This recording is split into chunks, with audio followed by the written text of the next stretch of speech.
Welcome to Pushback. I'm Aaron Maté, and joining me in his Pushback debut is Jimmy Dore, author, comedian, and host of the Jimmy Dore Show.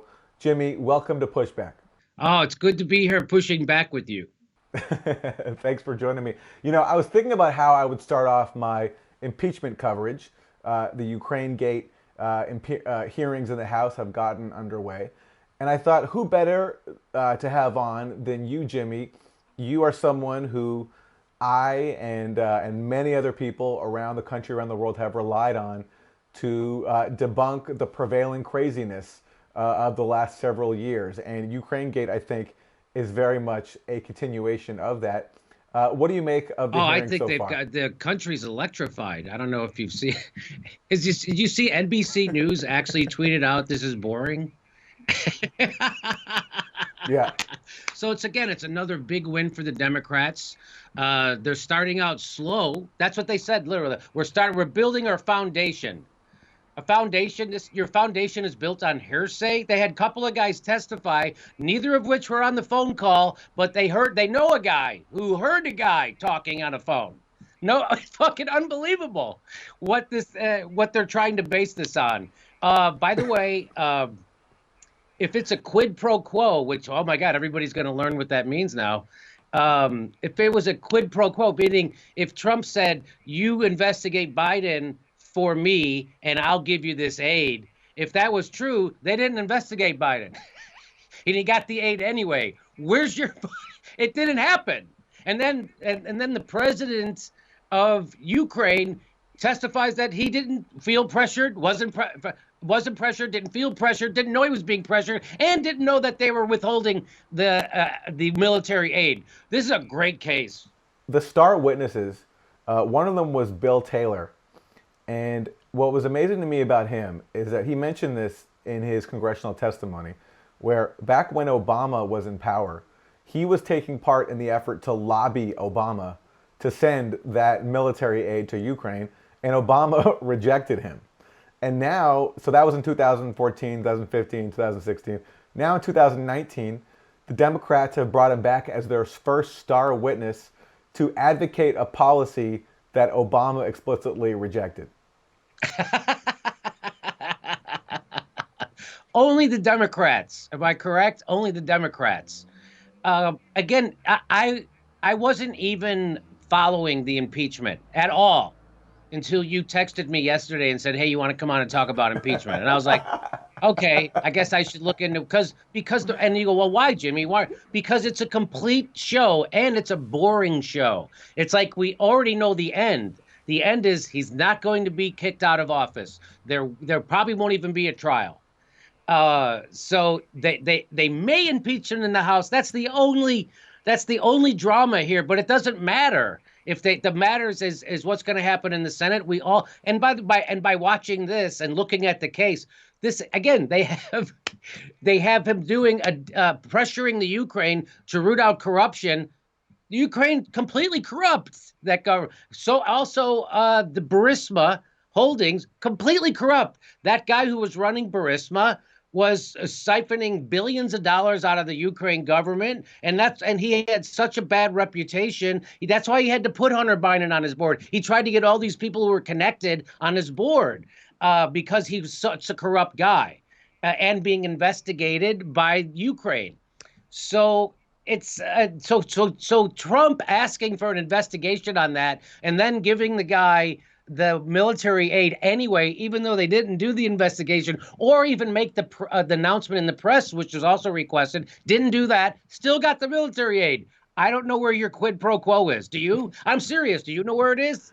Well, I think the argument is that there was the attempted quid pro quo, but given how it got nowhere near off the ground, the question is like, is this worth another all-consuming scandal? That, by the way, like the first scandal, also happens to shine a constant light on the corruption of one of the top Democratic candidates. Because what was the issue with Russiagate? It was the fact that Russia allegedly stole some emails that showed massive corruption by Hillary Clinton, and the Trump campaign might have conspired with that, which of course they didn't. So constantly we're talking about the fact that we're angry that we heard about Hillary Clinton's corruption via the stolen emails. Now we're talking about a scandal where we're angry about the fact that Trump wanted Ukraine to investigate the transparent corruption of the next Democratic frontrunner, Joe Biden, whose son Hunter is getting $80,000, it seems, per month from Burisma. And speaking of brilliant strategy, Jimmy, I wanted to get your response to this.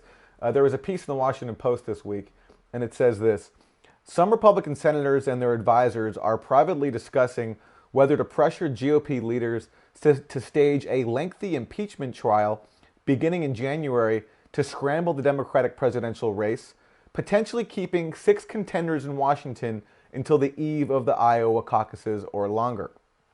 The discussions raise a potential hazard for the 6 Democratic senators running for president who had previously planned on a final sprint out of Washington before the February 3rd Iowa caucuses and the February 11th New Hampshire primary. So because of this genius strategy, this means that at the very out the gates of the Democratic primary, when they could be campaigning in Iowa and New Hampshire, these pivotal states, Democratic senators, including Bernie Sanders, will have to be back in D.C. For an impeachment trial that is supposed to be 6 days per week, totally keeping them off the campaign trail. Again, only the Democrats can do something like that. The best thing the Republicans have going for them is that their opponents are the Democrats, the most incompetent. And the problem that, the reason why they're so incompetent is because they can't actually do what they should be doing as an opposition party, which is actually presenting an opposing view or vision for where to take the country. They're not doing that. They don't have I just got the Democratic mailer, and it's a questionnaire. Hey, what do you want the Democrats to do? Nowhere as it doesn't have free college. Nowhere in it doesn't have Medicare for all. Nowhere in it doesn't have ending the wars. Those are the big 3 issues for people, and they don't even talk about them. They do it with these platitudes about, they'll say, hey, do you want to invest in education? Do you want to defend the Affordable Care Act? And it's like, you still don't get it. They still won't offer the American people anything. Those 100 million people who didn't get off the couch to vote last time, they're not trying to get them off the couch to vote. And so in lieu of that, they did 3 years of Russiagate, and now they're doing this because they don't have anything to give to the people. And of course, the establishment media is not going to point this out because they're owned by the same people who are the owners of the Democratic Party. And you're exactly right.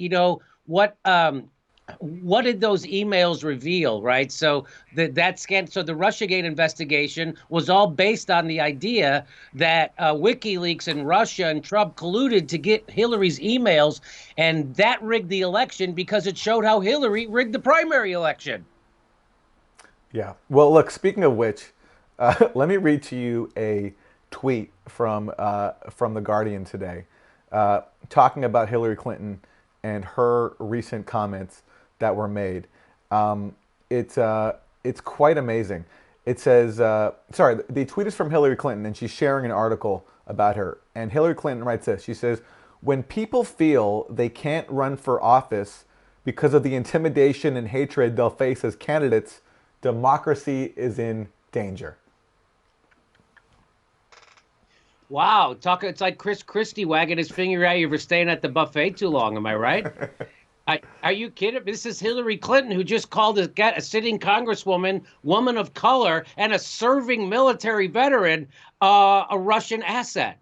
She just did the red baiting on someone like that. So that goes to the psychopathology of Hillary Clinton, who is a psychopath. She has, even if you read the emails again, even her own staff was pulling their hair out half the time going, what world does Hillary Clinton live in? Doesn't she know she's running for president? She should stop giving speeches to Goldman Sachs for $600,000 at a clip. You see, her own staff doesn't even know what world she lives in, and she's continuing to do that. And it's just funny to watch the press go along with it too, isn't it? Well, I'm not sure if this counts as the press, but Tulsi Gabbard recently went on The View, and they are influential. And they're part of the media. And Tulsi Gabbard got into an exchange with The View co-host Joy Behar. And let's play a clip. I guess we're getting a little bit far ahead of ourselves, but Franklin Graham finds you refreshing. He doesn't find me refreshing.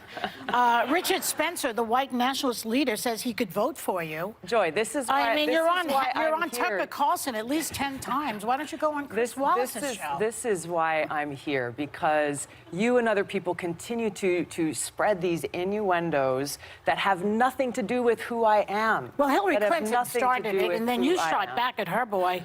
You called her the queen of warmongers. You doubled down, unfortunately, you doubled down on the baseless accusations that she made that strikes at the core of who I am. I'm a soldier. So that's Joy Behar, Jimmy, accosting Tulsi Gabbard, constantly interrupting her, doubling down on Hillary Clinton's smear of her as a Russian asset. What were your thoughts on that? Well, it was hard for me to watch, honestly. The first time it was really hard because I got so emotionally upset about it.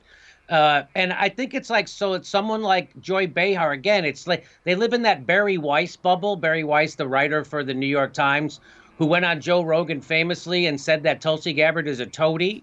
And then when Joe Rogan asked her, what does toady mean? She had no idea what it meant. And so that's the same thing. And so people saw that. And I did a video about it, got 3 million views, right? So more people saw that than saw the original Joe Rogan. And now Hillary Clinton and, Joy Behar doing the exact thing. It's like, Joy, do you not think the people who are watching the show see right through what you're doing? Don't you know that if a high school girl did that to someone else, she'd probably, if it was my mom's daughter, she'd smack her in the mouth and say, where did you learn to be so rude to a guest? You just smeared somebody when they weren't here. Now she's here. She's a woman of color serving in the military who was red baited, and you won't let her speak uninterruptedly. You constantly want to interrupt her and badger her instead of treating her fairly. So what Joy Behar was doing, if Tulsi Gabbard's so horrible, why wouldn't Joy Behar just treat her fairly then? And because Tulsi Gabbard isn't horrible. The horrible person is Joy Behar, who is a mouthpiece for the establishment and smears a veteran when it's politically worth it to her. So Joy Behar revealed herself to be a scummy person willing to use scummy smear tactics of guilt by association. Hey, let me tell you something. She goes, oh, well, Franklin Graham seems to like you. Like, that's just the lowest of underhanded tactics. That's called smearing you by guilt by association. Guess who else did it? Trump, let me just say this. Trump endorsed Nancy Pelosi for Speaker of the House and said if she can't get the votes, I'll get it for her. She's a good speaker and she deserves it. So does now Nancy Pelosi have to answer for Donald Trump? Of course not. Hey, Joy, Jagoff Jimmy Dore says you're a great person. Now you have to answer for me because I think you're great, Joy. So now somebody could say Jimmy Dore thinks you're great. Jimmy Dore. So that's how that works. And when Joy Behar does that, what she's doing is giving power to the most disgusting people in the world. So now David Duke, if he says he likes someone, he gets to disqualify anybody from the Democratic primary. That gives him a lot of power. And that's why you're not supposed to do that. And of course, Joy Behar does this, but she lacks character and dignity. She has no integrity, which is why Joy Behar did this on national television as if nobody saw it. The number one comment underneath the View, if you go to the View's YouTube channel, the number one comment underneath that video is, I don't think Tulsi is a Russian asset, but it's clear that Joy Behar is a Hillary Clinton asset. It got over 1,000 likes. That's the top comment on the video. Their own viewers see right through them. And by the way, Tulsi's now polling at 6% in New Hampshire. So again, the Democrats and the Democratic establishment is so horrible that everything they do has the boomerang effect. It backfires on them. Russiagate. Trump had his highest approval ratings after Russiagate petered out. And they're going to do the same thing with this. And they'll do anything except talk about what the Democratic Party is supposed to be doing to get those 100 million people off the couch and voting. They'll talk about anything except that.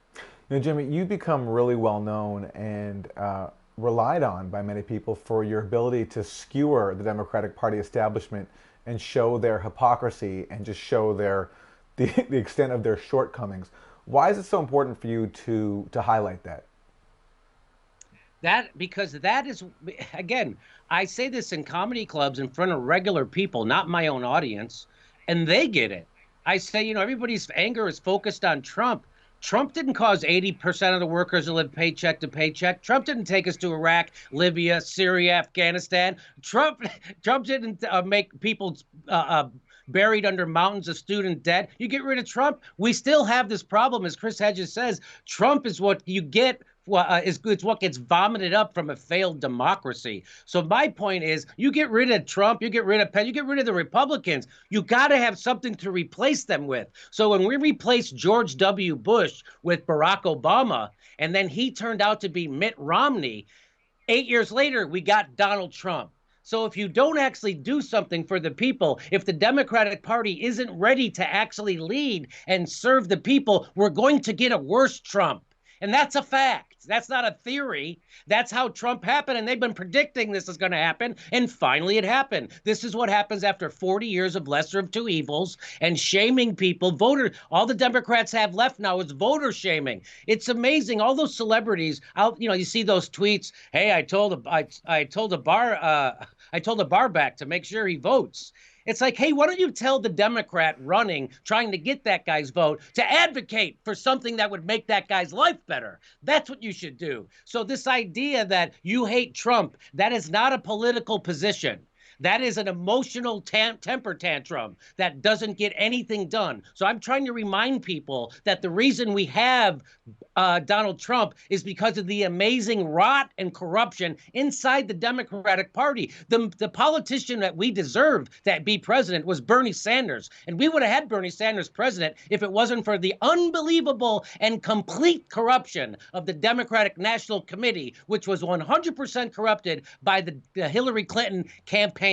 When you were giving money to a state party, that money was being funneled to Brooklyn to Hillary Clinton's campaign, which is fraud, which never gets talked about. And that's why we have Donald Trump. So until we fix the rotten corruption inside the Democratic Party, we're never going to get rid of Donald Trump's. We're going to keep getting worse ones. And that's the thing. People have no idea how horrible Barack Obama was. People have no idea that poor people in Milwaukee and Michigan who voted for Barack Obama twice would not go vote for Hillary Clinton because they voted for Barack Obama twice and their lives got worse. That's not my words. That's their words from a New York Times article that went to Milwaukee and interviewed barbers in a barbershop. 4 of them voted for Barack Obama twice. Only 2 of them voted in 2016, and neither of them voted for Hillary. And in that same interview where she famously called Jill Stein a Russian asset and said the same thing about Tulsi Gabbard, although she tried to deny that, but she clearly did. Hillary Clinton tried to blame, quote, the Russians for her loss in Michigan. I mean, we're going to have a lot of problems. And the thing we have to do is get enough people to turn out so that they can't steal those votes through suppression in Wisconsin or convince blacks not to vote in Michigan, all the stuff that they did this last time, which was very effective and the Russians played a big role in.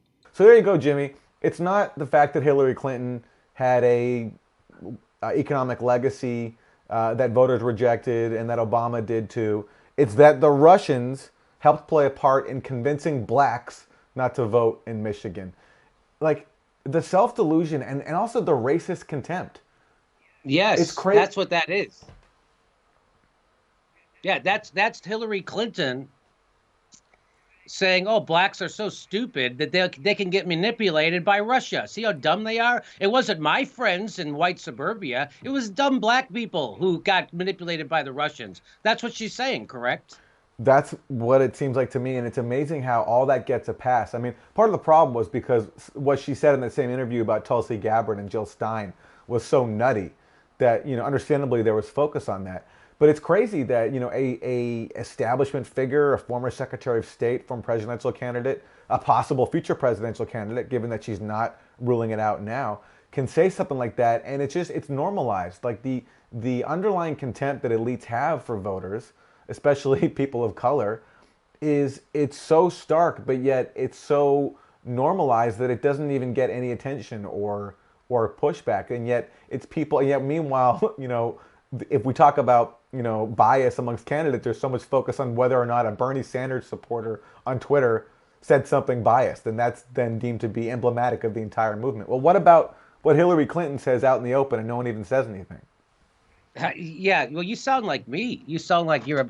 That's the kind of angst I usually carry around all day. It's like no one's even saying anything, and you know, the problem with the Bernie Sanders the campaign is that they actually validate stupid criticisms like, "Hey, there's a rando on Twitter said something mean to your opponent. You have to apologize," and then they do. So that's kind of Bernie Sanders playing into that way too much. His willingness to placate the establishment or in the PC crowd and people who are dishonest actors doesn't make any sense to me. Again, Bernie Sanders is popular because of Bernie Sanders. His strategists are not the brightest guys in the world, and they keep having. I mean, how? I mean, what kind of a strategist lets a guy scream for an hour after his microphone goes out the night before a televised debate? That guy should be fired. No one got fired. Again, this is yeah. So I get your frustration about Hillary Clinton being able to say this, how it's normalized, but I think that Hillary Clinton overreached, as Tom Brokaw would say, so fantastically. But I mean, it sounded like a sketch from Saturday Night Live or something, where everybody was right. And Tulsi's a Russian asset, and of course Jill Stein, she's a Russian too. And everybody's a Russian. It was fun. I mean, regular people who are regular establishment mouthpieces like Aaron Burnett were laughing at that clip, right? So when you've lost Aaron Burnett, I think you know with your Russian red baiting, I think you've lost the center at the very least. So I think that's good. Actually, it helped Tulsi. She's polling at 6% now in New Hampshire, way above top tier candidate Kamala Harris. So I'm hope. So now, like when Hillary said that, oh, you're a Russian, it was almost like a punchline. So now people are starting to use that. I mean, I see comedians starting to use that as a punchline. And so that when that becomes a punchline to everybody, that will be when the Russiagate finally is put to rest, when it becomes just a term of derision to mock somebody as a tinfoil hat knucklehead, which is what they are. Finally, Jimmy, you know, one thing that I also think has set your program apart is that unlike other major progressive platforms, you're not just trying to appeal to a sort of coastal urban audience, liberal audience. You don't have contempt for people who may not have voted for Hillary Clinton in 2016, and you don't have contempt for even some people who voted for Donald Trump. And I know that there are many Trump voters out there who voted for Trump probably based on racism and based on misogyny. But I also know that there are others who voted for Trump as an act of desperation, as an act of protest against the system. And I'm wondering, as you've traveled around the country and you've met with your audience and heard from people, whether that's your sense as well. That is exactly the sense I get, you know, and you're right. I travel all around the country and I meet people after my shows. And I was just in Buffalo, New York. So we had people from all over New York. We had people from Canada, from Toronto come, and we're going to Philly next week. We'll be there for 2 or 3 nights. So we get out there. We go all over, and that's exactly this sentiment in the country. I remember I talked to a guy, I think his name was Nick Smith, who is he's a cook at a Waffle House in Virginia. And he said, we all knew that Donald Trump was a loudmouth Yankee who should have had his ass kicked in a long time ago. And he said, but when Hillary Clinton comes here and says, we're going to get rid of coal, and he comes and says, I'm going to bring your jobs back, we have no choice. We're desperate. We don't have a life. He said, I work for minimum wage at the Waffle House. There are no jobs here, and we're desperate. So at least he was offering something. That's exactly right what we said. Hillary Clinton wouldn't even give us lip service. Hey, promise us Medicare for all and then get elected and say I couldn't get it done. But she was gleeful about that. It wouldn't have. And it'll never come to pass. Like the only time she got excited is when she was telling you the stuff you couldn't have. So that's why, when you meet a guy like Nick Smith, who's a Waffle House cook who tells you that story, how could you have contempt for that guy? That's a Trump voter. I have plenty of Trump voters who come to my show who tell me, hey, I was a Trump voter and you changed me, right? Or you opened my eyes. They're not a Democrat, but they understand now that it's a one-party system and that it's really us against the donor class, and we don't live in a democracy anymore, and we haven't for quite a while. You know, Jimmy, for a split second there, I could have mistaken you for a Democratic politician on the presidential debate stage when you said, you know, I talked to Nick Smith, an employee at a Waffle House. I had a flash there of Jimmy on the campaign stage delivering his stump speech. That did sound like that, didn't it? You know, when I travel around this country and I meet people like Nick Smith, a Waffle House cook, and he tells me that he voted for Trump, that's exactly right. You know, my mother-in-law voted for Trump, and she's a wonderful person, and it had a lot to do with the long-held hatred of the Clintons, rightfully so, and their corruption.